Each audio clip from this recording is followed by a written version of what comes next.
लेकिन कभी कभी हम लोगों को देख के इंकरेज नहीं करते हैं। हम सोचते हैं चलो कोई बात नहीं, नहीं आ रहा है तो छोड़ देते हैं हमें। हे भाई और बहनों, कहीं ऐसी सोच है आपकी? तो भाई और बहनों, ऐसी सोच भी जो है हमारे जीवन में जो है बीमारियों को लेके आती है भाई और बहनों। क्योंकि वचन में लिखा है, यदि कोई मेरे वचन को सुन के ग्रहण करके विश्वास करके उसके अनुसार चलता है तो मैं उसके जीवन में जो है चंगाई देता हूँ। हे भाई और बहनों, आज परमेश्वर इस वचन के द्वारा हमसे बात कर रहा है। क्या आप बहुत दिनों से चर्च में आ रहे हो?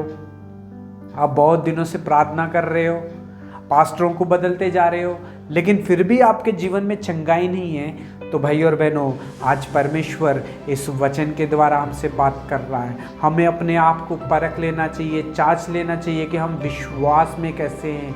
जब मैंने नया जन्म पाया था, जब मैं नया विश्वासी बना था, तब मेरा विश्वास कैसा था? जब मैंने नया जन्म पाया था तो जब कोई चर्च में नहीं आता था, तो जब कोई भटक जाता था तो मैं तुरंत उसके घर में जाता था और उसे बताता था कि नहीं भैया वापस आ जाओ, हमें प्रार्थना में रहने चाहिए।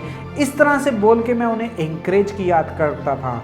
लेकिन आज बहुत सालों के बाद में मेरे घर के सामने लोग चर्च में नहीं आते, प्रार्थना नहीं करते हैं, सभाओं में नहीं आते, मैं उन्हें देख के अनजान बन रहा हूँ। तो आज परमेश्वर इस वचन के द्वारा हमसे बात कर रहा है। भाई और बहनों, पहले लोग पीछे होते थे तो मैं सबको एंकरेज किया करता था, नहीं हमें परमेश्वर का काम करना चाहिए, परमेश्वर का काम करना चाहिए।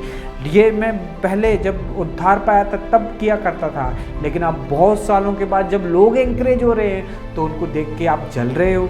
अगर आप जल रहे हो तो हो सकता है इस चीज़ के लिए भी आपके जीवन में बीमारी है, क्योंकि आप किसी और को देख के जलते हो सकता है किसी को आप एंकरेज नहीं कर पा रहे हो, एंकरेज नहीं कर रहे हो कहीं आगे ना बढ़ जाए।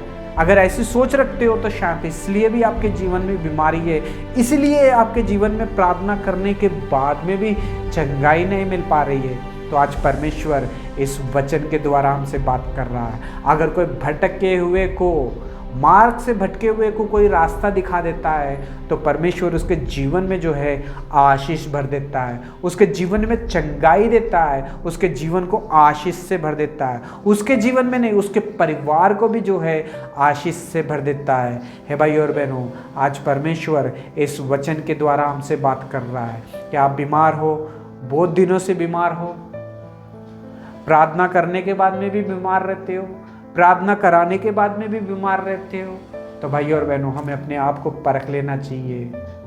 क्या एक भटके हुए को मैं वापस लेके आ रहा हूँ विश्वास में? जो इंकरेज हो जा रहे हैं, क्या मैं उनको देख के जल रहा हूँ?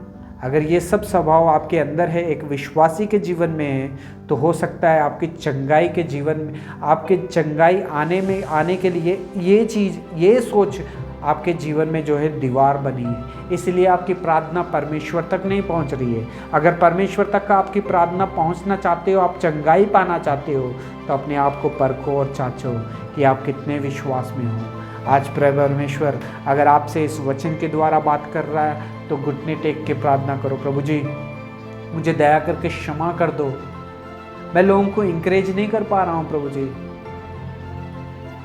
लोग भटकते जा रहे हैं लेकिन मैं उन सबको इंकरेज नहीं कर पा रहा हूँ प्रभु जी, देख के अनजान बन रहा हूँ प्रभु जी, मुझे दया करके क्षमा करें प्रभु जी।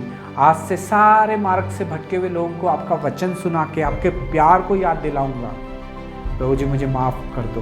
प्रार्थना करना है प्रभु जी, लोग इंकरेज हो रहे हैं, परमेश्वर का काम कर रहे हैं, मगर मैं उनको देख के जल रहा हूँ परमेश्वर, जलन मेरे अंदर उत्पन्न हो रही है प्रभु जी, इसलिए शायद मैं बीमार हूँ प्रभु जी, मेरी बीमारी ठीक नहीं हो पा रही है, मुझे दया करके क्षमा कर दे, अपने खून से धो के पवित्र करे।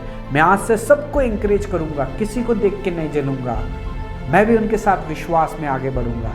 जब ये प्रार्थना आप करोगे तो परमेश्वर आपको क्षमा करेगा, अपने लहू से धो के वो पवित्र करेगा और आने वाले दिनों के लिए आपको वो उठा के खड़ा करेगा। हे भाई और बहनों, आज परमेश्वर इस वचन के द्वारा हमसे बात कर रहा है। आपका जीवन कैसा है? हमें अपने आप को परख लेना, जांच लेना चाहिए कि मेरी बीमारी क्यों ठीक नहीं हो रही है, क्योंकि परमेश्वर दयालु परमेश्वर है, चंगाई देने वाला परमेश्वर है, माफ़ी मांगेंगे तो माफ़ करने वाला परमेश्वर है। उसके पास आएंगे तो वो भी हमारे पास दौड़ के आके हमें गले से लगाने वाला परमेश्वर है। हमारा प्रभु यीशु मसीह महान है। उसने आपके लिए, मेरे लिए अपनी जान दे दी, अपना खून बहा दिया। आपके और मेरे पापों को उसने अपने ऊपर उठा लिया, सिर्फ इसलिए ताकि हम अनंत जीवन के वारिस बन सके। प्रभु आपको बहुत सारी आशीष और बरकत दे। God bless you.